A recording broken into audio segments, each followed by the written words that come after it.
நோக்கி பார்ப்போம். தர்மையான ஓய்வு நாளிலும் ஆண்டவரே உங்களுடைய பாதத்தில் நாங்கள் வந்திருக்கிறோம். கடந்த 6 நாட்களிலும் ஆண்டவரே அநேகமாக எங்களுடைய வேலைகளை நாங்கள் மூழ்கி இருப்போம், வேலையில் இருப்போம். ஆனாலும் இந்த நாளிலே ஆண்டவரே உங்களுடைய பாதத்திலே வந்து நீர் எங்களுக்காக என்ன பேச விரும்புகிறேன், எங்களில் என்ன மாற்றங்களை உருவாக்க விரும்புகிறீர்கள் என்பதற்காக நாங்கள் வந்திருக்கிறோம். ஆவியானவரே நீர் எங்களோடு பேசுவீராக, நீர் எங்களை வழிநடத்துவீராக. உங்களுடைய அருமையான வார்த்தைகள் எங்களை ஆண்டவரே எல்லா கட்டுகளிலிருந்து விடுதலை செய்யும், எங்களை வாழ வைக்கும் என்று நாங்கள் விசுவாசிக்கிறோம். ஆண்டவரே அப்படியே நீங்கள் செய்வதற்காக நன்றி. இயேசு கிறிஸ்துவின் வல்லமையுள்ள நாமத்திலே பிதாவே, ஆமென். ஹல்லேலூயா. இந்த நாளிலே உங்கள் மத்தியிலே கர்த்தர் செய்தி அழிக்க கர்த்தர் தந்த கிருபைக்காய் நன்றி செலுத்துகிறேன். ஒரு அருமையான செய்தி கர்த்தர் உங்கள் மத்தியிலே சொல்வதற்கு கிருபை பாராட்டியிருக்க அதற்காக நன்றி செலுத்துகிறேன். ஹல்லேலூயா. நம்முடைய வாழ்க்கையில பார்த்தீங்கன்னா குறைவற்ற ஜீவியம் என்கிற தலைப்பில் நான் சொல்ல விரும்புகிறேன். ஹல்லேலூயா. நிறைய உலகத்தில் பார்த்தீங்கன்னா நிறைய இடங்களில் வந்து எந்த பகுதியில் பார்த்தாலும் என்ன சொல்லி ஏதாவது பிரச்சனைகள் குழப்பங்கள் இருக்கும். இல்லை குறைவற்ற ஜீவியம் பார்க்கிற பொழுது நிறைய பேர் இருக்காது. சொல்லிட்டு பணம் இருக்கலாம், ஆனால் அவங்க வந்து அதை அனுபவிக்க முடியாமல் இருக்கலாம் இல்லையா? நிறைய பேருக்கு வந்து எல்லா திறமையும் எல்லாம் இருக்கும், ஆனால் அவங்களுக்கு வந்து இந்த செஞ்சால் நான் அப்படி முன்னேறுவேன், அது இருந்தால் இப்படி முன்னேறுவேன் நினைப்பாங்க. ஏன்னா அவங்களுக்கு வந்து பணம் வந்து அந்த சோர்ஸ் வந்து அவங்களுக்கு இல்லாமல் இருக்கும், இருந்தால் அதெல்லாம் செஞ்சுருவேன் அப்படின்வாங்க. சிலருக்கு வந்து நோய்வாய் அது மாதிரி நோய்வாய்ப்பட்டிருப்பாங்க, சிலர் வந்து பல பிரச்சனையாக இருப்பாங்க. இந்த மாதிரி பல குறைபாடுகள் இல்லாத மக்களே என்ன இருக்க மாட்டாங்க. ஆனால் இயேசு கிறிஸ்து நமக்குள்ளே வருகிற பொழுது நமக்கு என்ன செய்யறார்? ஒரு குறைவற்ற ஜீவியத்தை, ஒரு குறைவற்ற வாழ்க்கையை நமக்கு கொடுக்க விரும்புகிறார். அதான் பரிபூரண ஜீவன். பரிபூர்ண ஜீவன் அது எப்படி சொல்லலாம்? இப்படி சொல்லலாம், குறைவற்ற ஒரு ஜீவியத்தை நமக்கு கொடுக்க, குறைவற்ற வாழ்வை கொடுக்க அவர் வந்திருக்கிறார். ஹல்லேலூயா. அப்போ அவர் நமக்குள்ளே ஏற்றுக்கொண்ட பிறகு நம்ம வந்து எப்படி வாழ்ந்து அந்த குறைவற்ற ஜீவியத்தை அடைய முடியும் என்று நாம் பார்க்கலாம். ஹல்லேலூயா. பாருங்க, ஒரு நம்ம ஜீவியத்தில் பார்க்கிற பொழுது குறைவற்ற ஒரு வாழ்வு இல்லாமல் இருக்கிறதுக்கு இல்லாமல் இருக்குது. ஸோ அந்த மாதிரி இருக்கிற காரணங்கள் என்னென்ன காரியங்கள் தான் ஒரு நிறைவு இருக்குன்னு சொல்லி ஒரு 3 விதமான காரியத்திற்குள்ளே அதை அடக்கலாம். முதலாவது ஒன்று என்னன்னா, சங்கீதம் 34:10 ஒரு குறைவற்ற ஜீவியம் நமக்கு தேவையாக இருக்கிறது.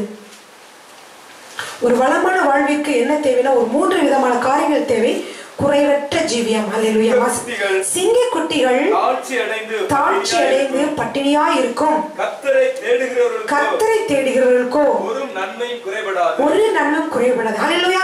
அருமையான வார்த்தைகள். நம்ம நிறைய வாழ்க்கையில வந்து எத்தனையோ பிரச்சனை சந்தித்து கொண்டிருக்கிறோம், பிரச்சனையோட வாழ்ந்து கொண்டிருக்கிறோம். இயேசு கிறிஸ்துவை நாம் ஏற்றுக்கொண்டிருக்கிறோம், ஆனால் அவரை நாம் முழுவதுமாக அனுபவிக்கவில்லை, முழுவதுமாக அவர் பயன்படுத்தவில்லை. ஹல்லேலூயா. அதனால நம்ம வாழ்க்கையில குறைவுகள் இருக்கிறது. ஆனால் அந்த குறைவுகள் எல்லாம் எப்படி நிறைவாக்கலாம்னு சொல்லி நம்ம சில காரியங்களை பார்க்க போகிறோம். முதலாவது பாருங்க, குறைவற்ற ஜீவன் என்ன அர்த்தம்? ஒரு குறை இல்லைன்னு அர்த்தம், ஒரு குறையுமே இல்லாத ஒரு வாழ்க்கை என்று பார்க்கணும். அப்ப ஆண்டவர் இந்த சங்கீதம் 34:10 பார்க்கிற பொழுது கர்த்தர் வந்து என்ன சொல்றார்? சிங்க குட்டிகள் தாழ்ச்சி அடைந்து, அந்த காட்டிற்கே ராஜாவாக இருக்கக்கூடிய சிங்கத்தினுடைய குட்டிகள் தாழ்ச்சி அடைந்து பட்டினியாய் கிடந்தாலும் கர்த்தரை தேடுகிறவர்களுக்கோ, இந்த யூத ராஜசிங்கத்தோட குட்டிகளுக்கு என்ன இல்லை, ஒரு நாளும் என்ன இல்லை, குறைவே இல்லை. ஹல்லேலூயா. அப்படி இந்த வசனத்துல பார்க்கிறோம். நம்ம இந்த வசனங்கள் எல்லாத்தையும் என்ன செய்யணும்? நம்ம விசுவாசித்து நம்ம ஏற்றுக்கொள்ள வேண்டும். ஹல்லேலூயா. நமக்கு பிரச்சனைகள் இருக்கிறதா, எந்த சூழ்நிலை என்ன செய்யணும்? நம்ம இந்த விசுவாசமாக இந்த வார்த்தைகளை வெளியில நம்ம சொல்லணும். பொதுவா நீங்க பாத்தீங்கன்னா உலகத்துல யாரை எடுத்துக்கிட்டாலும் நீங்க பாத்தீங்கன்னா அவங்க என்ன செய்வாங்கன்னா, வாயில வருதெல்லாம் சூழ்நிலையில கஷ்டமான சொல்லி நெகட்டிவ் வேர்ட்ஸ் தான் வரும். ஒரு நெகட்டிவ் வேர்ட்ஸ் தான் வரும். உலக பிரகாரமான மனிதர்கள் வாழ்க்கையில் பார்த்தீங்கன்னா ஏதோ ஒரு பிரச்சனை, இப்போ கொஞ்சம் லேட் ஆக போகுதுன்னு வைங்களேன், இன்னும் ஒரு 10 மினிட்ஸ் தான் இருக்குது ஒரு இடத்துக்கு நம்ம போகணும். அப்போ வந்து நம்ம வந்து என்னதான் பஸ் எடுத்து போகணும், இதுக்கு ஒரு 20 மினிட்ஸ் 30 மினிட்ஸ் ஆகும். வீட்டில் ஏதோ ஒரு சூழ்நிலை லேட் ஆகிட்டுன்னு வைங்களேன், இன்னும் 10 மினிட்ஸ் 15 மினிட்ஸ் தான் இருக்குது. அப்போ யாருமே பரவாயில்லம்மா இன்னும் 15 மினிட்ஸில் இன்னும் ஒரு 15 மினிட்ஸில் அங்கே இருக்கணும், 30 மினிட்ஸ் ஆகிருங்கிறது நான் போக பரவாயில்ல, நான் வந்து நினைக்கிறேன் நான் போய் சீக்கிரமாக சேர்ந்துருவேன் நினைக்கிறேன், எல்லா காரியம் நல்லா நடக்கும்னு யாராவது சொல்லுவாங்களா? உண்மையில அப்படி வந்து சொல்ல மாட்டாங்க. உண்மையில நம்ம அப்படி சொல்லணும். ஆனால் அப்படி யாருமே உலக பிரகாரமாக என்ன சொல்லுவாங்க, இந்த 1/4 மணி நேரம் இருந்தால் கூட அந்த 1/4 மணி நேரத்துலையும் வீட்டில் ஆர்குமெண்ட் பண்ணிட்டு சண்டை போட்டு நான் இந்த 1/4 நேரத்தில் அங்கே இருக்கணும், நீ என்ன செஞ்சா அதை செஞ்சா இப்படி செஞ்சா இது நான் எப்படி இருக்க போகிறேன், இன்றைக்கி என்ன எனக்கு அந்த இன்டர்வியூ கிடைக்குமோ கிடைக்கல, சக்ஸஸ் ஆகும் ஆகாத தெரியாது, நான் போகிறதுக்குள்ள அவன் வந்து என்ன லேட்டாக வந்து இப்படி பல என்ன சொல்லுவோம். நம்மளை பற்றியே எதிர்மறையான தீர்க்க தரிசனங்களை நிறைய நம்ம என்ன சொல்லுவோம், சொல்லிவிடுவோம். ஹல்லேலூயா. ஆனால் நீங்கள் பார்த்தீங்கன்னா ஒருவேளை நீங்கள் அப்படியே போனால் கூட அங்கே வர இன்டர்வியூ அல்லது ஏதோ 15 நிமிடம் லேட்டாக வர சான்ஸ் இருக்குது, அல்லது அவங்க கொஞ்சம் நேரம் கழிச்சு உங்களுக்கு முன்னாடி இருக்கிறவர் லேட்டாக இன்டர்வியூ பண்ணி அவர் வெளியே வரதுக்காக நீங்கள் வெயிட் பண்ண வேண்டியது இருக்கலாம். எத்தனையோ நல்ல சூழ்நிலை கர்த்தர் உங்களுக்காக உருவாக்கலாம். அவர் என்ன செய்யணும், நம்ம விசுவாசமான வார்த்தைகளை சொல்ல மாட்டாங்க. இன்னும் 10 நிமிஷம் இருந்தாலும் வீட்டுல இருந்து கிளம்பும்போது என்ன நம்ம வருத்தம், எனக்கு இங்கே லேட் ஆயிடுச்சு, முடிஞ்சிருச்சு கதை, இன்னும் இருக்கு 10 நிமிஷம், அதுல எவ்வளவு காரியத்தை செய்யலாம், ஆனா என்ன வரும், லேட்டு ஆயிடுச்சு, இந்த காரியத்தை நான் எப்படி செய்ய போறேன். இப்போ இன்னும் 2 நாள் இருக்கும், நம்ம பணத்தை கடனை ஒரு அடைக்கணும், ஏதோ ஒரு தேவை சந்திக்கப்பட வேண்டும், 2 நாட்கள் இருக்குது.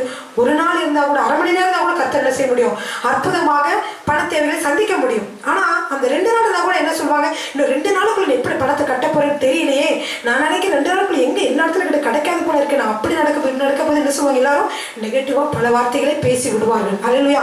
ஆனால் நம்முடைய ஆண்டவர் அற்புதம் செய்ய அரை மணி நேரம் கூட போதும். கடைசி நமக்கு தேவைப்படுற நேரத்துக்கு அரை மணி நேரத்துல கூட என்ன செய்ய முடியும், எங்கிட்ட இருந்தால் பணம் கிடைக்க உதவி செய்வார். அல்லேலூயா.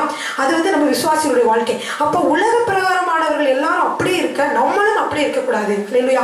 நம்ம என்ன செய்யணும், நம்முடைய வார்த்தைகளை ஒரு மாற்றத்தை கொண்டு வர வேண்டும். அதான் நம்ம தெரிஞ்சுக்கொள்றோம். ஏன்னா நீதிமொழிகள்ல நம்ம பார்க்கிறோம், மரணமும் ஜீவனும் நம்முடைய நாவின் அதிகாரத்தில் இருக்கிறது. அல்லேலூயா. அந்த வார்த்தை அது எப்போ நம்ம நினைவில் இருக்கணும்.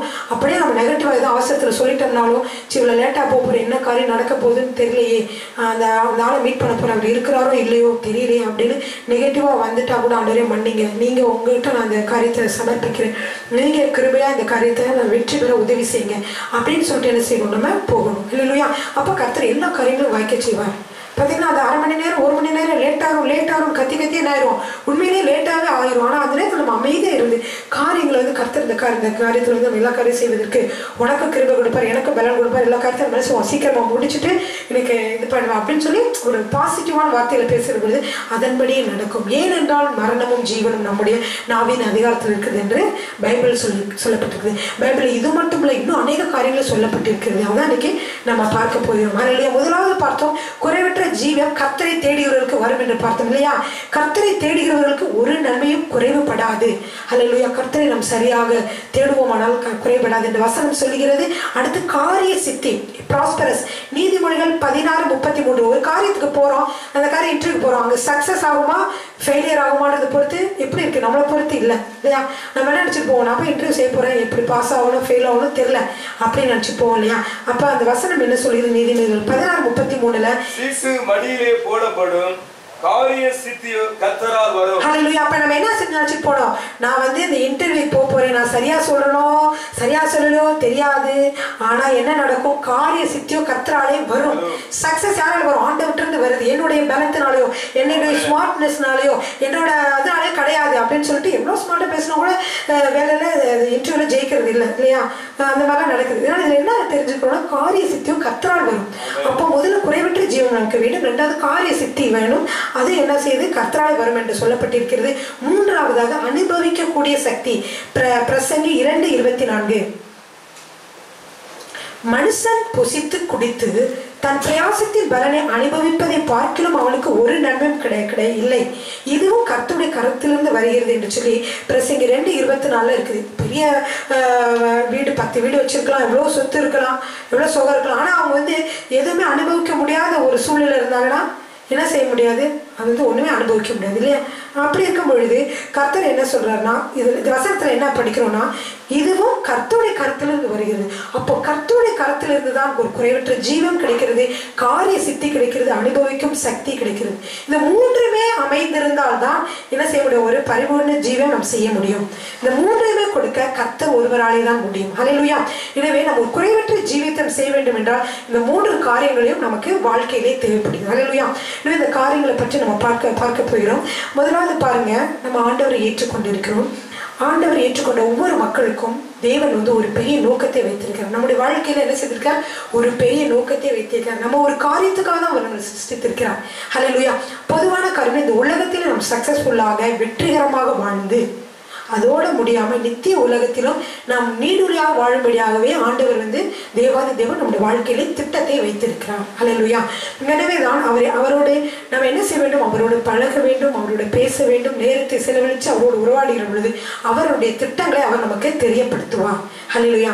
எனவேதான் கர்த்தருடைய பாதத்தில் காத்திருக்கிற பொழுது என்ன செய்வார், அவர் உங்களை நடத்துவார். அவர் நடத்துகிற வழி செம்மையாகவும் மகிழ்ச்சி நிறைந்ததாகவும் சமாதானம் உள்ளதாகவும் இருக்கும். ஹல்லேலூயா. அவரோடு நம்ம ஜீவித்து ஒருமித்து இணைந்து ஜீவிக்கிறது மூலியமாக தேவனுடைய சித்தம் என்ன என்பதை நாம் கண்டுகொள்ள முடியும். உங்க வாழ்க்கையில் என்ன சித்தம் வச்சிருக்கிறாரு, இந்த காரியத்தை நீ நல்லா செய்வதற்கேற்ற கிஃப்ட் கொடுத்திருக்கிற மகள், இந்த காரியத்தை நீ நல்லா செய் அப்படின்னு சொல்லி ஆண்டவர் என்ன செய்வார், உற்சாகப்படுத்துவார். எப்பொழுது நாம் கர்த்தருடைய பாதத்திலே அமர்ந்திருந்து இருக்க பொழுதும், நம்ம வேற என்டர்டெயின் பண்ண பொழுது, வேற காரியங்களில் ஈடுபடுகிற பொழுதும் கர்த்தர் என்ன செய்ய முடியாது, நம்மளோட பேச முடியாது. அப்போ நம்மளுடைய சிந்தனைகளை கர்த்தர்கிட்ட ஒருமுகப்படுத்துகிற பொழுது கர்த்தர் நம்மோடு பேசி நம்மோடு அவர்களுடைய காரியங்களை நமக்கு தெரிவிக்க முடியும். அல்லேலூயா. அப்பொழுதுதான் அவருடைய வல்லமையாலே நாம் நிறைந்திருக்க முடியும், பரிசுத்தத்தினாலே நிறைந்திருக்க முடியும். அவருடைய தெய்வீக சுபாவங்கள் எல்லாம் என்ன செய்யும், ஒன்றன் பின் ஒன்றாக நம்மளை சார்ந்து கொள்ளும். அவர்கிட்ட ஜெபிக்கிற பொழுது அவர் சொல்லுவார், ஆண்டவர் அன்பினாலே நிரப்பி சொன்ன, ஏமா இப்படி நீ இப்படி கோவமா பேசுற, ஏன் இந்த வழி இது இப்படி இருக்கிற, இது மாற்று, நீ ஏன் இந்த மாதிரி லேசியா இருக்கிற, ஏன் கரெக்டா நேரத்தில் கரெக்டா செய்ய முடியல, இந்த மாதிரி டயத்தை இது பண்ண அப்படி சொல்லி நம்ம ஜெபிக்கிற பொழுது ஆண்டவர் நம்மோடு உறவாடுவார், பேசுவோம். ஏன்னா நம்ம ஜெபிக்கிற பொழுது கர்த்தருடைய பாதத்தில் இருக்கிற பொழுது நம்ம ரொம்ப நேரத்தை அவர்கிட்ட ஸ்பெண்ட் பண்ணும் போது நம்மளுடைய குறைவுகள் எல்லாம் நம்ம கிட்ட வரும். அதெல்லாம் ஆண்டவர்கிட்ட சொல்லுவோம், ஆண்டவரே நான் இப்படி இருக்கீங்க, இந்த மாதிரி செய்ய முடியல, அப்போ நம்மளுக்கு திட்டங்களை ஆண்டவர் தருவார், இந்த மாதிரி செய்யுங்க, இந்த மாதிரி பண்ணு, இந்த மாதிரிலாம் நீ பேசு அப்படின்னு சொல்லி என்ன செய்வார், ஆண்டவர் நமக்கு திட்டங்களை கொடுப்பார். அது மட்டும் இல்லை, அவருடைய இனிய சுபாவங்களால, நீடிய பொறுமை, சாந்தம், தயவு அப்படின்ற நல்ல சுபாவங்களால என்ன செய்வார், நம்மை நிரப்புவார். அப்போ நம்ம பரிபூர்ண ஆசீர்வாதங்களை என்ன செய்ய முடியும், சுதந்திரித்துக் கொள்ள முடியும். அல்லேலூயா.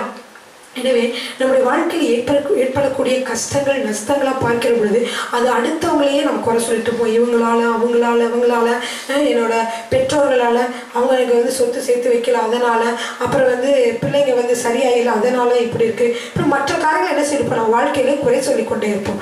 ஆனால் உண்மையாக நீங்கள் பார்த்தீங்கன்னா உங்ககிட்ட தான் அந்த குறை இருக்குது. அல்லேலூயா. எனவே நீங்கள் என்ன செய்யணும், உங்களுடைய குறைவுகளை நீங்கள் மாற்ற வேண்டும்.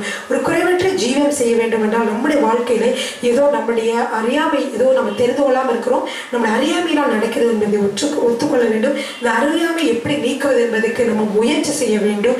அடுத்ததாக அதுக்குள்ள காரியங்களை நம்ம அறிந்து கொள்ள வேண்டும். இது நம்ம தெரிந்து கொள்ள வேண்டிய காரியங்கள். இப்போ நம்ம வாழ்க்கையில கிறிஸ்துவை ஏற்றுக்கொண்ட பிறகு நம்ம வாழ்க்கையில் இன்னும் குறைவுகள் இருந்தால் நம்ம அப்படியே இருக்காம நம்ம என்ன சொல்றோம், கர்த்தருடைய பாதத்தில் அமர்ந்திருக்கிற பொழுது கர்த்தர் இந்த காரியங்களை நினைவூட்டுவார். இதில் ஏன் நீ அறியாமையாக இருக்கிறேன்னு சொல்லி. எனக்கு ஒரு ஞாபகம் இருக்குது, ஒரு சிஸ்டர் என்ன செய்வாங்க, வயசானவங்க தான், அவங்க பையன் குடும்பத்தில் வாழ்க்கையில் பிரச்சனைக்குரியவராக இருக்கிறாரு அப்படின்னு சொல்லிட்டு அது அம்மாவை திட்டுவார் போல் அந்த மாதிரி செய்கிறாருன்னு சொல்லிட்டு அம்மா கண்டிக்கிறாரு. தகாத ஏதோ ஒரு பெண் கூட தகாத ஒரு சின்ன பல பிரச்சனை இருக்கும் வாலிபர். உடனே அம்மா என்ன செய்கிறாங்க, ஃபோன் அடித்து சொல்லுவாங்க, பாஸ்ட்டு சொல்லி ஜோமனை சொல்லுவாங்க. அப்புறம் பாஸ்ட்டு ஃபோன் எடுக்கலன்னு சொல்லி கவலைப்படுவாங்க. இவங்ககிட்டே சொல்லி ஜோம் பண்ணுவாங்க. பாஸ்டர் நல்லா ஜோம் பண்ணிடுவாங்க. அப்புறம் ஜோம் எடுக்கும்போது எனக்கு ஆண்டவர் உணர்த்தினார் என்னன்னா, அந்த பாஸ்டர் அந்த அம்மாட்ட நீங்கள் ஜெபிக்க வேண்டாம், ஏன்னா அவங்ககிட்ட சொல்லுங்க, நீங்கள் கர்த்தருடைய பாதத்தில் காத்திருந்து ஜெபிங்க. நம்மகிட்டயே ஜெபிக்கும் பொழுது நம்ம என்ன செய்கிறோம், ஜெபிச்சிடும். நமக்கு அவங்க உள்ளத்தின் ஆழத்தையோ இல்லை அவங்க வாழ்க்கையோட பிரச்சனை நோக்கி பார்க்க முடியாது. ஆனால் இந்த அம்மா ஒரு அரை மணி நேரம் கர்த்தருடைய பாதத்தில் உட்காந்து வேதம் வாசிக்கும் பொழுதும் பாடல்கள் படிக்கிற பொழுதும் கர்த்தரை துதிக்கிறப்ப கர்த்தர் சொல்வார்மா, நீ மாறணும், நீ எதுக்கு அவங்க வாழ்க்கையில் அப்புறம் என்னன்னு பார்த்தா அவங்க இப்போ தான் மகனோட ரொம்ப கடுமையாக பேசிக்கொண்டிருப்பாங்க, ரொம்ப திட்டுறது, அன்பு செலுத்தாமல் கடுமையாக பேசிக்கொண்டுட்டே இருப்பாங்கன்னு அவங்களுடைய குறைவு கேள்விப்பட்டோம். ஆனால் இப்போ இது ஆண்டவர் பதில் உட்காந்து ஆண்டவர் என்ன சொல்வார், நீ மகனை நேசிமா, நீ மகனை நேசித்து நீ அன்பாக பேசுனா அவன் என்ன செய்வான், மாறுவான். இல்லை நீ எப்போ பார்த்தாலும் சொல்லி பேசிட்டே இருந்தேன்னா அவன் என்ன செய்வான், மாறவே மாட்டான். ஏன் நெகட்டிவ் வேர்ட்ஸாக சொல்லிட்டே இருந்தால் பிள்ளைங்களுக்கு என்ன ஆயிரும், மனசு ரொம்ப இதாயிரும். ஸோ இவங்க கர்த்தரை காத்திருந்தா ஆண்டவர் சொல்வார், நீ மகனுக்காக ஜெபி, மகனோட அன்பாக பேசு, அவனை சரியான முறையில் கவனி, அவன் ஆட்டோமேட்டிக்காக என்ன செய்வான், மாறுவான். இவங்களோட அன்பான நடவடிக்கைகள் மட்டும் மாற மாட்டான். ஆனால் அவங்க ஜெபிக்கிறாங்க இல்லையா, அப்போ ஜெபிக்கிற பொழுது பிசாசு அந்த மகனோடு மகனை டிஸ்டர்ப் பண்ணணும்னு சொல்லுகிற அந்த பிசாசு அந்தகார சக்தியின் வல்லமைகள் முறியடிக்கப்படுகின்றன, பலவீனமாகிறது. அல்லேலூயா. நம்ம நம்ம காலில் விழுந்து நம்ம ஆண்டவர் பார்த்து ஜெபிக்கிற பொழுது நம்மளுடைய இரத்த சம்பந்தமான உறவு நம்முடைய மகன். அல்லேலூயா. எனவே அவனுக்கு என்ன பிரச்சனை இருந்தாலும் நம்ம என்ன செய்ய ஜெபிக்கிற பொழுது அந்தகார சக்தியின் வல்லமைகள், அவனை ஆட்கொண்டு இருக்கிற அந்தகார சக்தியின் வல்லமைகளுடைய வல்லமை என்ன செய்கிறதுனா பலவீனப்படுகிறது. இப்படி ஒன்றுலாம் ஆயிரும். அல்லேலூயா. எனவேதான் ஏன்னா ஜெபிப்பதிலே வல்லமை உண்டு. ஜெபிக்கிற பொழுது என்ன சொல்லியிருக்கோம், அணுசக்தியை பார்க்கணும், அணுகுண்டு பார்க்கணும், ரொம்ப வல்லமை உள்ளது அப்படின்னு சொல்லுவாங்க ஜெபம். ஏன்னா அணுகுண்டு எந்த இடத்துல போடுறோமோ அங்கே இருக்கிற ஆளு தான் அழிக்கும். ஜெபம் இங்கேருந்து என்ன செய்ய முடியும், தூரமான இடங்கள் இருக்கிற மக்களையும் தொடக்கூடிய வல்லமை உடையதாக இருக்கிறது இல்லையா. அதனால நம்ம ஜெபிக்கணும். அப்போ கர்த்தருடைய பாதத்திலே காத்திருக்க வேண்டியது மிகவும் அவசியமாக இருக்கிறது. இப்போதான் கர்த்தர் என்ன செய்ய முடியும், நம்ம மாற்ற முடியும். அல்லேலூயா. அப்போ கர்த்தருடைய பாதத்தில் அது மட்டும் இல்லை சத்தியம் உங்களை விடுதலாக்கம் சொன்னதுனால சத்திய வசனங்களை நாம் நன்றாக படிக்க வேண்டும். அப்படி படிப்பதன் மூலமாக கர்த்தர் நம்மோடு பேசுவார். அந்த வார்த்தைகளை நம்ம சொல்ல வேண்டும். ஹல்லேலூயா. ஆமென். சரி, இந்த வளமான வாழ்க்கையை நம்ம அறிந்து கொள்வதற்கு இன்னொரு காரியம் பார்த்தீங்கன்னா என்னன்னா, தேவன் நமக்குள்ளே வாசம் செய்ய என்று உணர்வதுதான். ஹல்லேலூயா. கர்த்தராகிய இயேசு கிறிஸ்து தேவாதி தேவன் நமக்குள்ளே வாசம் செய்கிற பொழுது அவர் பரிபூர்ணமாக நமக்குள்ளே வாசம் செய்கிறார். ஹல்லேலூயா. அதை நீங்க முதலாவது நீங்க நினைக்கணும். எல்லா கஷ்டமான சூழ்நிலையிலும் நம்ம அடுத்தவங்களே நாடி போகாம நம்மளே யோசித்து பார்க்கணும். நமக்குள்ளே ஒருவர் வாழ்கிறார். அவர் எப்படிப்பட்டவர்? சர்வ வல்லமையுள்ள தேவன் நமக்குள்ளே வாசம் செய்கிறார். ஹல்லேலூயா. அவர் உண்மையிலே வாசம் செய்வது உண்மையானால் நம்ம என்ன செய்யணும்? தேவனுடைய சாயலை பெற்றவர்களாக நாம் மாற முடியும். ஹல்லேலூயா.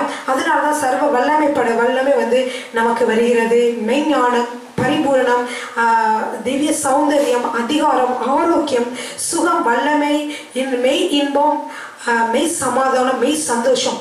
பொய் இன்பம் பொய் சமாதானம் இருக்குதுன்னு அர்த்தம். அப்புறம் அதெல்லாம் இல்லாமல் அதெல்லாம் டக்குன்னு மாறி போகுது. ஆனால் மெய் இன்பம், மெய் சந்தோஷம், மெய் சமாதானத்தினாலே தேவன் என்ன செய்வார்? உங்களை நிரப்புவார்.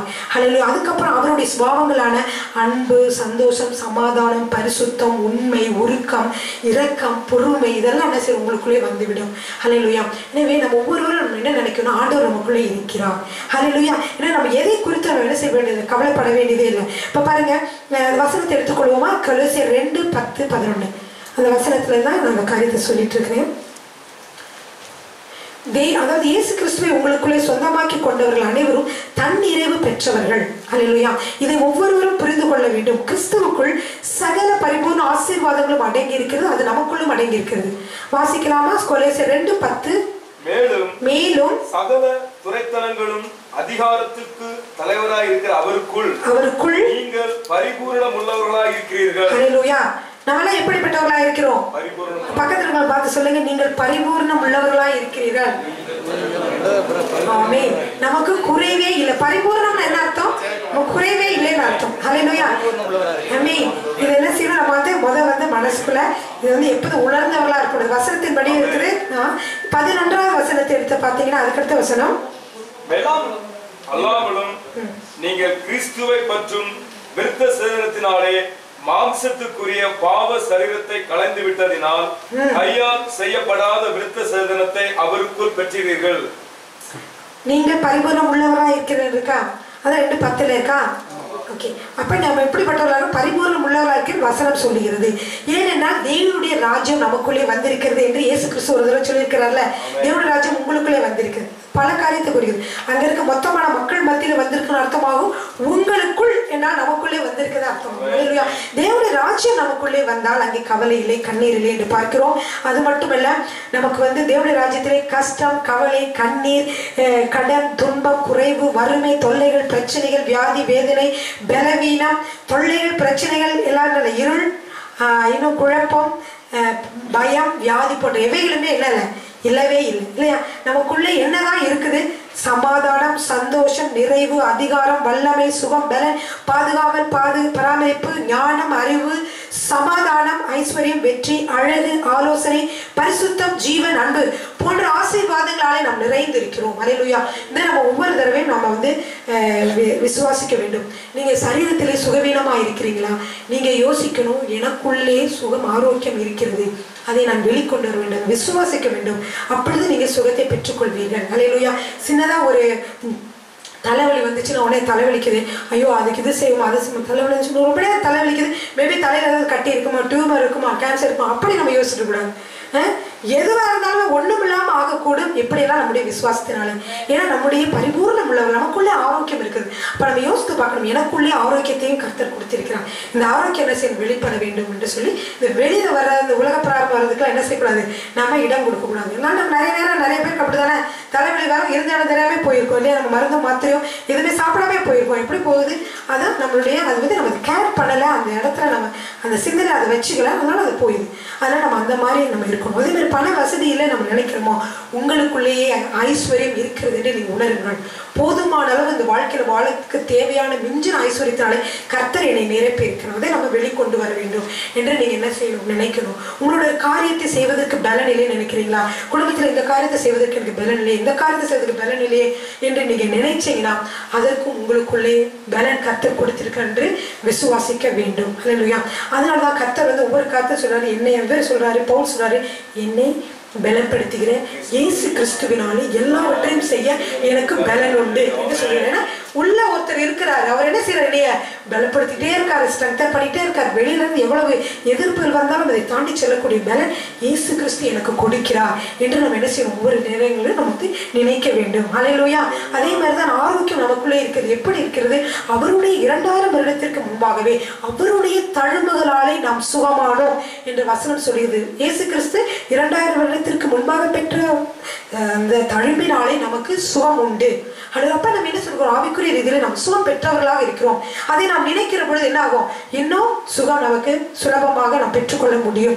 அல்லேலூயா. பண வசதி நமக்காக தான் கர்த்தர் என்ன செய்தார், தரித்திர கோலமானார் என்று சொல்லி நம் வசனத்தை வாசிக்கிறோம். எனவே நமக்கு ஒரு ஐஸ்வர்யத்தை கொடுப்பதற்காக இயேசு கிறிஸ்து சிலுவையிலே தரித்திர கோலமானார் என்று சொல்லி ஐஸ்வர்யவான்களாக்கும் பொருட்டாக என்ன செய்தார், அவர் தரித்திர கோலமானார் வசனங்களே வாசிக்கிறோம். எல்லாமே பைபிள் தான் இருக்குது. நம்ம புதுமையானது ஒன்று இல்லைன்னா பைபிள்ல இவ்வளவு நல்ல காரியங்கள் நமக்காக சொல்லப்பட்டிருக்கிறது. எனவே நீங்க ஒவ்வொரு நாளும் நீங்க நினைக்கிறோம், நான் வெறுமையானவன் அல்ல, எனக்கு நான் தன்னிறைவு பெற்றவன் என்று சொல்லணும். ஏன்னா தன்னிறைவு எப்படி இருக்குது, பரிபூர்ணமான ஜீவன் உங்களுக்குள்ளே இருப்பதினாலே கர்த்தர் உங்களை பரிபூர்ணமாக உங்களை நடத்துவார். அல்லேலூயா. சரி பாருங்க, இப்போ முக்கியமான எப்படி வெளியில கொண்டு வருது அப்படின்னு சொல்லி நான் உங்களுக்கு சொல்ல போறேன். அல்லேலூயா. சரி, 3 யோவான் 1ஆம் அதிகாரம் தான் இருக்குது. அதுல 2வது வசனத்தை வாசிக்கலாமா? 2வது வசனம் 3 யோவான் 1ஆம் அதிகாரம் தான் இருக்கும். நல்லா தப்பா சொல்லிட்டேனா? பிரியமானவனே, உன் ஆத்துமா வாழ்கிறது போல எல்லாவற்றிலும் வாழ்ந்து சுகமாய் இருக்கும்படி வேண்டுகிறேன். அல்லேலூயா. அப்போ நம்மளுடைய ஃபர்ஸ்ட் பார்த்தீங்கன்னா சரீர பிரகாரமான தேவைகளை நம்ம கவனித்துக் கொண்டிருப்போம். சரீர பிரகாரமாக நிறைய நமக்கு தேவைகள் இருக்கிறது. நம்மளுக்கு நிறைய நம்முடைய வாழ்க்கையில் நிறைய பகுதிகள் இருக்குது. ஒரு பகுதி பார்த்தீங்கன்னா கணவன் மனைவி குழந்தைகள் அப்படின்னு சொல்லி குடும்பம் என்று ஒன்று இருக்குது. இன்னொரு பகுதி பார்த்தீங்கன்னா உங்களுக்கு வேலை இடத்துல உங்களுக்கு வேலை சகோதரர்கள் நண்பர்கள் அப்படின்னு சொல்லிட்டு வெற்றியாக ஒரு இதாக இருக்குது. அப்புறம் நீங்கள் இந்த மாதிரி இருக்கீங்க. அப்புறம் ஆவிக்குரிய ஜீவியத்தில் நீங்கள் பார்க்கிற பொழுது சந்தோஷம், சமாதானம், அன்பு, பரிசுத்தம், வல்லமை, ஜெயம், பரிபூர்ணம் இவையெல்லாம் எங்கே இருக்குது? ஆவிக்குரிய ஜீவியத்திலே நம்மளுக்கு காணப்படுகிறது. இப்படிப்பட்ட வித்தியாசமான அனுபவங்களை நமக்கு இருக்குது. ஆனா நீங்க பாத்தீங்கன்னா முதலாவது வந்து இந்த வசனத்தை என்ன போட்டிருக்குன்னா, உன் ஆத்துமா வாழ்கிறது போல நீ எல்லாவற்றும் வாழ்ந்து சுகமாய் இருக்கும்படி வேண்டுகிறேன். அப்போ என்னோட உடல்ல பாத்தீங்கன்னா ஆவி, ஆத்துமா, சரீரம் 3 இருக்கிறது இல்லையா? ஆவி, ஆத்துமா, சரீரம். சரீரம் அழிந்து போகக்கூடியது, ஆனா இந்த ஆவி ஆத்துமாவும் அழியாதது. ஹல்லேலூயா. அப்ப அந்த ஆவி ஆத்துமால இங்க பாத்தீங்கன்னா முதலாவது சொல்றாரு, உன்னுடைய ஆத்துமா வாழ்ந்திருக்க வேண்டும். ஹல்லேலூயா. உன்னுடைய ஆத்துமா செழிப்பாக இருந்தால் அதன்படியே நீ எப்படி இருப்ப? நீ எல்லாவற்றிலும் வாழ்ந்து உன் சரீர பிரகாரமாக இருப்ப. அப்ப ஆத்துமா வந்து வாழ்வடைகிற பொழுது அது எங்க போகுது?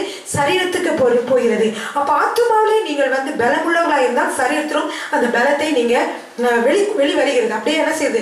ஜீவ ஊற்றாக வெளியில வருகிறது. ஹல்லேலூயா. அதே மாதிரி பாத்தீங்கன்னா நீங்க வந்து ஆத்துமாவில தான் முதல்ல என்ன செய்யணும்? நீங்க வந்து வாழ்ந்திருக்க வேண்டும். அதனால இந்த வசனத்தை திருப்பி படிங்க.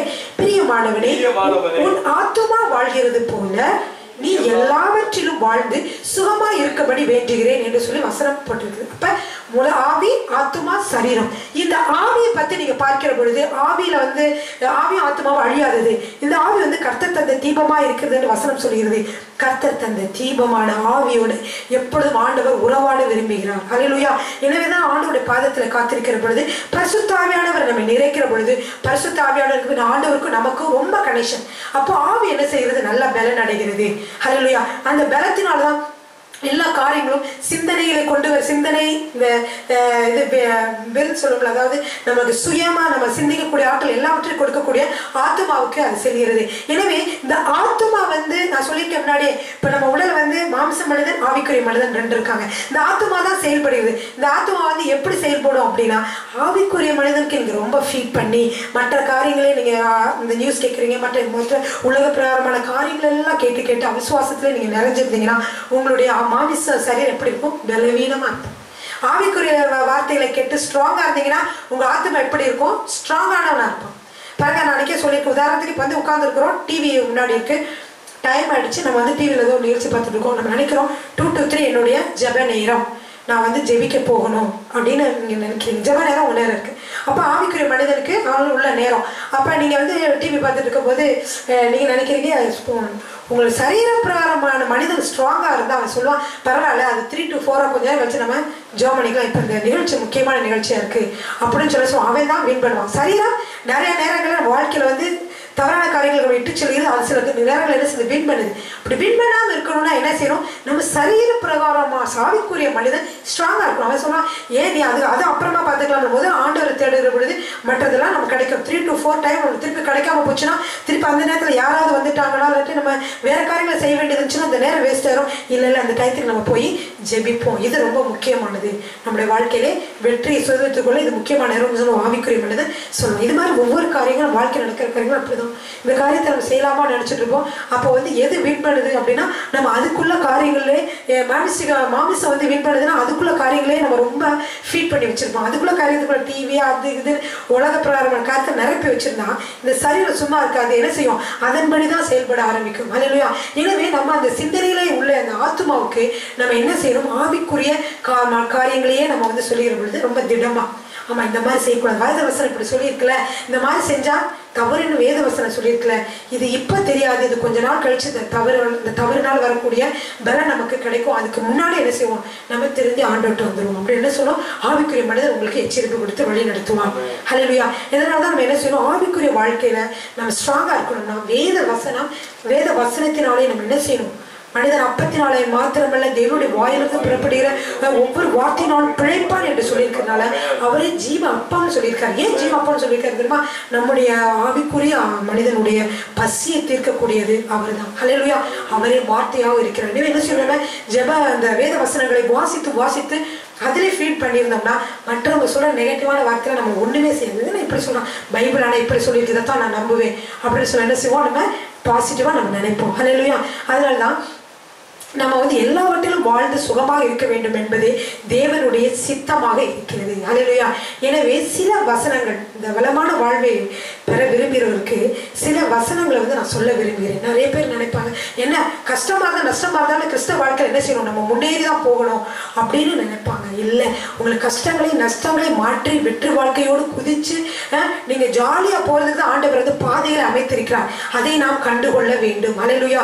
அதுக்குள்ள வசனங்களை நம்ம பார்க்க போகிறோம். நிறைய வசனங்கள் இருக்கு. எல்லா வசனங்களிலுமே நாம் நன்றாக இருக்க வேண்டும் என்றுதான் வசனங்களை சொல்லப்பட்டிருக்கு.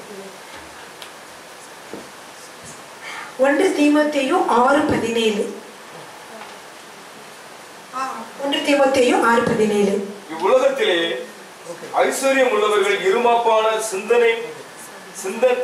சிந்தை உள்ளவர்களாய் இராமலும் நிலையற்ற ஐஸ்வர்யத்தின் மேல் நம்பிக்கை வையாமலும் நாம் அனுபவிக்கிறதற்கு சகலவித நன்மைகளையும் நமக்கு சம்பூர்ணமாய் கொடுக்கிற ஜீவனுள்ள தேவன் மேல் நம்பிக்கை வைக்கவும். ஆமென். பாருங்க என்ன போட்டிருக்கிற? நாம் அனுபவிக்கிறதற்கு சகலவித நன்மைகளையும் நமக்கு சம்பூர்ணமாய் கொடுக்கிற ஜீவனுள்ள தேவன். அப்ப அவர் நம்மளுக்கு சம்பூர்ணமா வாழ விரும்புகிறாரா? இல்ல குறைகளோட நீங்க வாழ விரும்புகிறாரா? குறைகளோடு வாழ்கிற பொழுது நீங்க மற்றவங்களை ஆண்டவருக்குள்ள கொண்டு வர முடியாது. அதனாலதான் எழுதிக்கலாமா? 1 தீமோத்தேயு 6:17. அடுத்த வசனம் 2 தீமோத்தேயு 4:18. நானே வாசிக்கிறேன், ரொம்ப வசனம் இருக்கு. வசனத்தை எழுதிக் கொள்ளுங்கள். 2 தீமோத்தேயு 4:18. கர்த்தர் எல்லா தீமை நின்றும் என்னை ரட்சித்து, நம்ம தீமையோடு இருக்க ஆண்டவர் விரும்புவதில்லை, அதிலிருந்து ரட்சிக்க விரும்புகிறார். 2 கொரிந்தியர் 9:8 எழுதிக் கொள்ளுங்கள். 2 கொரிந்தியர் 9:8. மேலும் நீங்கள் எல்லாவற்றிலும் எப்பொழுதும் சம்பூர்ண உடையவர்களையும் சகலவித நற்கிரியைகளிலும் பெறுகிறவர்களாய் இருக்கும்படியாக தேவன் உங்களிடத்தில் சகலவித கிருபைகளையும் பெருக செய்ய வல்லவராய் இருக்கிறார். நம்ம எப்படி இருக்கணுமா? எப்பொழுதும் சம்பூர்ண உடையவர்களா இருக்கணுமா? எல்லாவித நற்கிரியைகளிலும் பெருகி நம்ம சம்பூர்ணமா தான் அடுத்தவங்களுக்கு கொடுத்து பெருகுவோம். அப்படிப்பட்டவங்கள கர்த்தர் மாற்ற விரும்புகிறார். 2 கொரிந்தியர் 9:8. அடுத்து வந்து 2 தெசலோனிக்கேயர் 3:16. சமாதானத்தின் கர்த்தர் தாமே எப்பொழுதும் எல்லா விதங்களிலும் உங்களுக்கு சமாதானத்தை தந்தருள்வாராக. அப்ப எப்பொழுதும் நாம் சமாதானமாக இருக்க வேண்டும் என்று கர்த்தர் விரும்புகிறார். மத்தேயு 21:22. மேலும் நீங்கள் விசுவாசம் உள்ளவர்களாய் ஜெபத்திலே எவைகளை கேட்பீர்களோ அவைகளை எல்லாம் பெறுவீர்கள். கொஞ்சத்தை தான் பெற்றுக்கொள்வீங்க அப்படின்னு சொல்லி போடல. எல்லாவற்றையும் நீங்க பெறுவீர்கள் என்று வசனம் சொல்லுகிறது. 21, 22. சங்கீதம் 34:6. என்னுடைய எல்லா பயத்திற்கும் என்னை நீங்களாக்கி விட்டார். அப்ப பயம் இல்லாமல் வாழ வேண்டும் என்று விரும்புகிறார். கடன் பிரச்சனையோ மற்ற பிரச்சனையோ வந்து என்ன இருக்கும், நெஞ்சில பயம் இருக்கும் இல்லையா? அப்ப நீங்க என்ன சொல்லணும், இந்த வசனத்தை சொல்லி, ஆண்டவரே நீங்க அப்படி என்னைய எல்லா பயத்திற்கும் நீங்களாக்கி விட்டீர் சொல்லிட்டே இருங்க. கர்த்தர் கட்டாயம் விடுதலை கொடுப்பாங்க. ஹல்லேலூயா. நம்ம உள்ளத்தில் ஆவிக்குரிய மனிதனிலே அந்த ஆத்துமாவிலே இந்த ஆசீர்வாதங்களை கர்த்தர் கொடுத்திருக்கிறார். ஹல்லேலூயா. அதை சரியா பிரகாரமா நம்ம கொண்டு வரோம். நம்முடைய விசுவாசத்தாலே அதை அறிக்கையிடுகிற பொழுது நடக்கிறது. ஆமே. பாருங்க, மத்தேயு 34:6. என்னுடைய எல்லா பயத்திற்கும் என்னை நீங்களாக்கி விட்டார். பிலிப்பியருக்கு எழுதின நிருபம் 4:4. பிலிப்பியர் 4:4. கர்த்தருக்குள் எப்பொழுதும் சந்தோஷமாயிருங்கள். ரோமர் 8:28. அன்றையும் அவருடைய தீர்மானத்தின்படி அழைக்கப்பட்டவர்களாய் தேவனிடத்தில் அன்பு கூறுகிறவர்களுக்கு சகலமும் நன்மைக்கு ஏதுவாக நடக்கிறது என்று அறிந்திருக்கிறோம். நம்ம வாழ்க்கையில் ஏற்படுகிற சின்ன சின்ன பிரச்சனைகள் எதுவா இருந்தாலும் கர்த்தர் என்ன சொல்றாருன்னா, அது எல்லாமே நம்முடைய வாழ்க்கையில நன்மைக்கு ஏதுவாக நடக்கிறது. ஹல்லேலூயா. 2 கொரிந்தியர் 2:14. கிறிஸ்துவுக்குள் எப்பொழுதும் எங்களை வெற்றி சிறக்க பண்ணி எல்லா இடங்களிலும் எங்களை கொண்டு அவரை அறிகிற அறிவின் வாசனையை வெளிப்படுத்துகிற தேவனுக்கு ஸ்தோத்திரம். நாம எப்படி செய்கிறார், கிறிஸ்துவுக்குள் எப்பொழுதும் எங்களை வெற்றி சிறக்க பண்ணி. அது நீங்களே சொல்லி உங்க பேர் கூட சொல்லலாம். எப்பொழுதும் ஷீலாவை வெற்றி சிறக்க பண்ணி எல்லா இடங்களிலும் ஷீலாவை கொண்டு அவரை அறிகிற அறிவின் வாசனையை வெளிப்படுத்துகிற தேவனுக்கு ஸ்தோத்திரம் அப்படின்னு சொல்லணும். இது யாருக்கோ சொல்லியிருக்காங்க நீங்க நினைக்காதீங்க, உங்களுக்கு தான் சொல்லப்பட்டிருக்கு. அந்த வார்த்தை என்ன சொல்லணும், நீங்க சொல்லி நீங்க அதை சுதந்திரத்துக் கொள்ள வேண்டும். 1 கொரிந்தியர் 1:5. நீங்கள் இயேசு கிறிஸ்துவுக்குள்ளா எல்லா உபதேசத்திலும் எல்லா அறிவிலும் மற்ற எல்லாவற்றிலும் சம்பூர்ணம் உள்ளவர்களாக்கப்பட்டிருக்கிறபடியா. நம்ம என்ன ஆக்கப்பட்டிருக்கிறோம், சம்பூர்ணம் உள்ளவர்களாக இருக்கிறோம். நம்ம இருதயத்துல எல்லாவற்றையும் ஆண்டவர்கள் பொதித்து வைத்திருக்கிறாங்க. ஹல்லேலூயா. அடுத்து பாருங்க, 1 கொலோசியருக்கு எழுதின நிருபம் 2:10. மேலும் சகல துரத்தனங்களுக்கும் அதிகாரத்திற்கும் தலைவராயிருக்கிற அவருக்குள் நீங்கள் பரிபூர்ணம் உள்ளவர்களாய் இருக்கிறீர்கள். முத சொன்ன வசனம். அடுத்தது பாருங்க, எபேசியர் 3:19. அருமையான வசனங்கள். நீங்க தனியா உட்கார்ந்து என்ன செய்யலாம், தியானிக்கிற பொழுது நீங்க அறிக்கைட்டு உங்களுக்காக நீங்க பெற்றுக்கொள்ளலாம். அறிவு கிட்டாத அந்த அன்பை அறிந்து கொள்ள வல்லவர்களாகவும் தேவனுடைய சகல பரிபூர்ணத்தினாலும் நிறையப்படவும் அப்படின்னு சொல்லி. ரோமர் 8:32. தம்முடைய சொந்த குமாரன் என்று பாராமல் நாம் எல்லாருக்காகவும் அவரை ஒப்பு கொடுத்தவர் அவரோடு கூட மற்ற எல்லாவற்றையும் ஷீலாவுக்கு அருளாதிருப்பது இப்படி. ஹல்லேலூயா. ரோமர் 8:32. நம்ம என்ன சொல்லுவோம், அப்படி சொல்லி கர்த்தர்ட்ட எல்லாவற்றையும் பெற்றுக்கொள்ள வேண்டும். லூக்கா 10:19. இதோ சர்ப்பங்களையும் தேள்களையும் மிதிக்கவும் சத்துருடைய சகல வல்லமையும் மேற்கொள்ளவும் ஷீலாவுக்கு அதிகாரம் கொடுக்கிறேன், ஒன்றும் உங்களை சேதப்படுத்த மாட்டாது என்று உங்களுடைய வசனம் சொல்லுகிறது. ஆண்டவர் அதன்படியே நான் விசுவாசிகள் சொல்லும் பொழுது உங்களுக்கு விரோதமாய் கிரியை செய்கிற எல்லா பொல்லாத ஆவிகள் எல்லாமே சர்வ வல்லமைகள் என்ன ஆகும், ஒன்றுமில்லாமல் போகும். ஹல்லேலூயா. ஜீவனும் மரணமும் நம்முடைய நாவின் அதிகாரத்தில் கீழ் இருக்கிறது. ஹல்லேலூயா. அது மட்டுமல்ல, கொலோசியர் 1:10 சகலவித நற்கிரியலுமாய கனிகளை தந்து நம்ம என்ன செய்யணும், வாசிக்கலாமா? அது மட்டும் கொலோசியர் 1:10.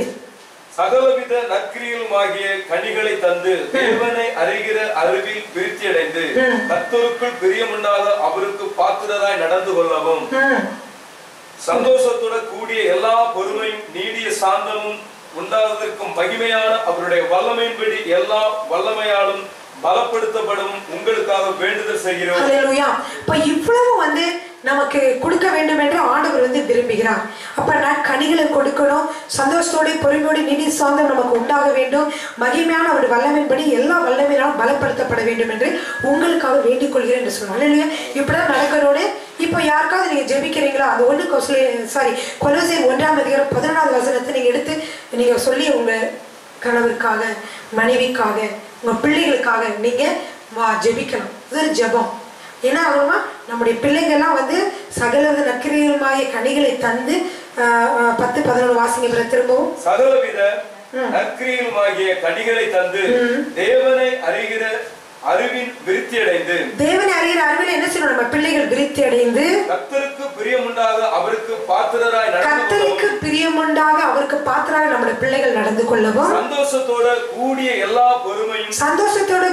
பொறுமையும் நீடிய சாந்தமும் உண்டாவதற்கும் மகிமையான அவருடைய வல்லமையின்படி எல்லா வல்லமையாலும் பலப்படுத்தப்படவும் நம்முடைய பிள்ளைகள் எல்லா பலப்படுத்தவும் அவர்களுக்கு என்ன செய்யணுமா வேண்டுதல் செய்ய வேண்டும். இப்போ நம்ம பிள்ளைங்க வந்து நல்லா இருக்கணும். இந்த வசனம்லாம் எழுதி வச்சு இந்த மாதிரி கொலோசியர் 1 நிறைய ஜெபம் இருக்குது. பவுலோட ஜெபம்லாம் நல்ல வல்லமையான ஜெபம். அப்படிதான் அவர் ஜெபிச்சு தான் அவர் கீழே இருக்கிற மக்கள்லாம் ஸ்ட்ராங் ஆகி இன்று வந்து உலகம் முழுவதும் ஊழியர்களாக பரவி என்ன செஞ்சிருக்காங்க, கிறிஸ்துவோட சுவிசேஷம் உலகம் முழுவதும் பரவி பில்லியன் கணக்கான மக்கள் கிறிஸ்துவை ஏற்றுக்கொண்டவர்களாக மாறி இருக்கிறார்கள். ஹல்லேலூயா.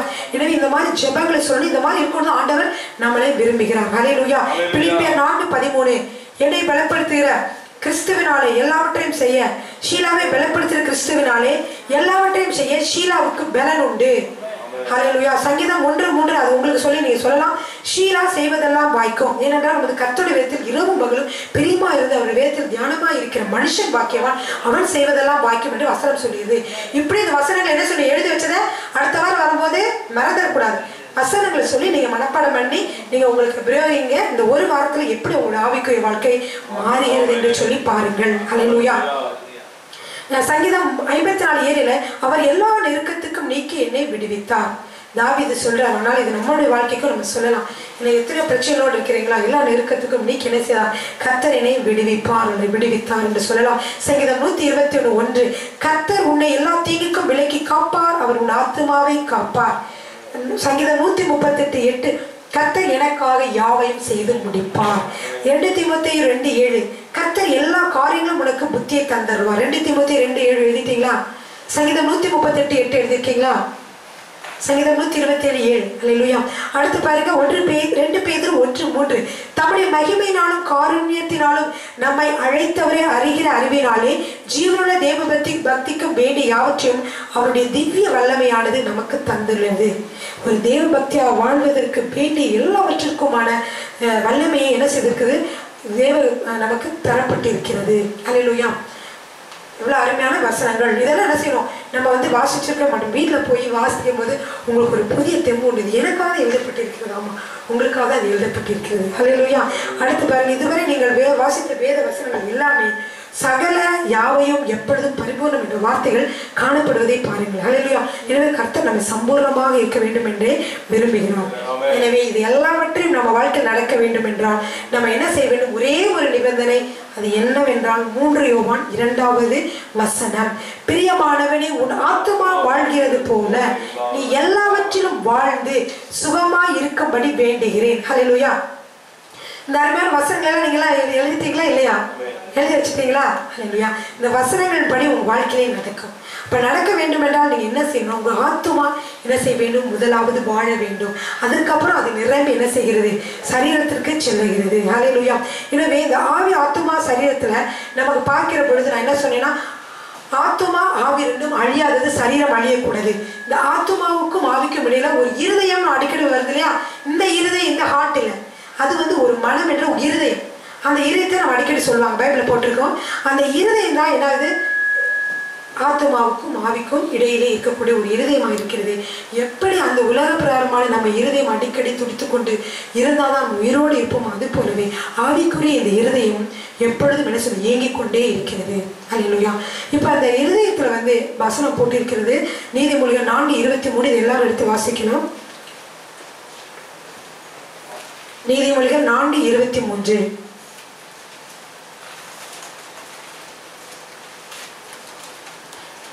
ஆவி என்று குறிப்பிடப்பட்டிருக்கும் பாத்துல நீங்க பாத்தீங்கன்னா, மனிதனின் ஆவி வந்து தேவ ஒழுங்கின்படி தேவனுடைய ஆவியோடு என்ன செய்யணும், இணைந்து நம்ம மனிதனுடைய ஆவி செயல்படுவது அவசியம். அதனாலதான் பரிசுத்தாவின் அபிஷேகத்தை நம்ம பெற்று இருக்கிறோம். தனியாக ஜெபிக்கிற பொழுது பரிசுத்தாவிய நம்மோடு என்ன செய்வார், பேசி நம்மளுக்கு வந்து என்ன செய்வார், திடப்படுத்துவார். நீபரவா ஷரவா சொல்றது என்ன இருக்கு நீங்க நினைக்காதீங்க. கொஞ்ச நேரம் ஜெபித்து அமைதியா நீங்க இருக்கும் பொழுது ஆவியானவர் உங்களோடு பேசுவார். ஹல்லேலூயா. அதனால இருதயத்திலிருந்து எனது தெய்வீக நன்மைகள் நம்முடைய இருதயத்தில் உருவாகும் என்று பார்க்கிறோம். நீதிமொழிகள் 4:23 எல்லா காவலோடும் உன் இருதயத்தை காத்துக்கொள், அதனிடத்திலிருந்து ஜீவ ஊற்று புறப்படும். ஹல்லேலூயா. இப்ப பாருங்க, இப்ப எல்லா காவலோடும் இருதயத்தை காத்துக்கொள். இந்த இருதயத்தை சொல்லல, அந்த ஆவிக்குரிய அந்த ஆத்துமாவுக்குரிய இருதயம் இருக்கு இல்லையா, அதை சொல்லி இருக்கிறாங்க. அந்த இருதயத்தை எல்லா காவலோடும் பாதுகாத்துக் கொள்கிற பொழுது அதிலிருந்து ஜீவ ஊற்று புறப்படும். ஆண்டவரோட சித்தம் என்ன, நம்ம உள்ள இருந்து வெளியே வரணும் அப்படின்னு சித்தம். அல்லேலூயா. அப்ப உள்ள இருந்து என்ன சொல்ற, மனித இருதயத்திலிருந்து ஜீவ விட்டு புறப்பட்டு ஜீவ தண்ணீர்ல நதிகளாக எல்லா இடங்களும் பாய்ந்து ஓட வேண்டும், மற்றவருக்கு பாய்ந்து ஓட வேண்டும் என்பது ஆண்டவருடைய ஒழுங்காக இருக்கிறது. அல்லேலூயா. எனவே நம்ம யோவான் 7:38 எடுத்து வாசிக்கலாமா?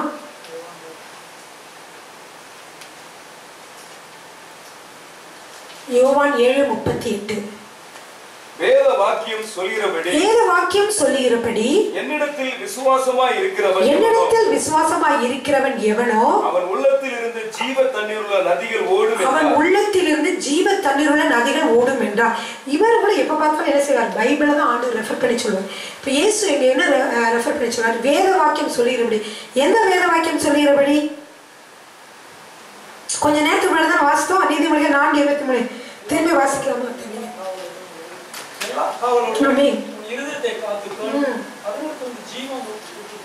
அது ஆண்டவர் சொல்றாரு. அங்க போட்டிருக்கிறதுல இந்த மாதிரி இதயத்தை காத்துக்குள் ஜீவனிடத்துல உன்னிடத்துல அதனிடத்துல இருந்து ஜீவ ஊற்று புறப்படும் சொல்லி, அப்பதான் அதுக்கு ஆண்டவர் சொல்றாரு, என்னிடத்தில் விசுவாசமாய் இருக்கிறவன் எவனோ அவன் உள்ளத்திலிருந்து ஜீவ தண்ணீர் உள்ள நதிகள் ஓடும். ஏன் நம்ம விசுவாசமா இருக்கிறோம்? நம்மளால நம்ம இதயத்தை காவல் பண்ண முடியுமா? எவ்வளவோ நம்ம முயற்சி பண்ணாலும் முடியாது. ஆனா ஆண்டவர் என்ன சொல்றாருன்னா, நீங்க இயேசு கிறிஸ்துவிடத்தில் நீங்கள் விசுவாசமா இருக்கிற பொழுது அவர் உங்களுக்கு பலனை தருவார், சக்தியை தருவார். தேவையில்லாத எல்லாவற்றையும் அவர் எடுத்து போட்டு உங்களை மாற்றுவார். ஏன்னா நம்ம எப்படி இருக்கணும்? களிமண்ணை போல இருக்கணும், இரும்பு போல இல்லை, களிமண்ணை போல. ஆண்டவரே நீங்க மாற்றுங்க என்று சொல்லி ஆண்டவர்கிட்ட வருகிற பொழுது அந்த களிமண் அதுல இருக்கிற கல்லையோ முள்ளையோ அதுவா எடுத்து போடுதா? எடுத்து போடுமா? எங்க பார்த்துருக்கீங்களா? களிமண் என்ன இருக்கும்? குயவன் கையில களிமண் இருக்கு. அதனால அந்த களிமண் என்ன செய்யணும், அவர் வேண்டிய பிரகாரமாக மாற்றிடும். அது போல களிமண்ல கல்லு முள்ளு எல்லாம் இருக்கும். ஆனா யார் எடுத்து போடுறது? குயவன். ஆனா என்ன செய்யணும், அந்த களிமண் அங்க கிடந்துச்சுன்னா அங்கதான். ஆனா குயவன்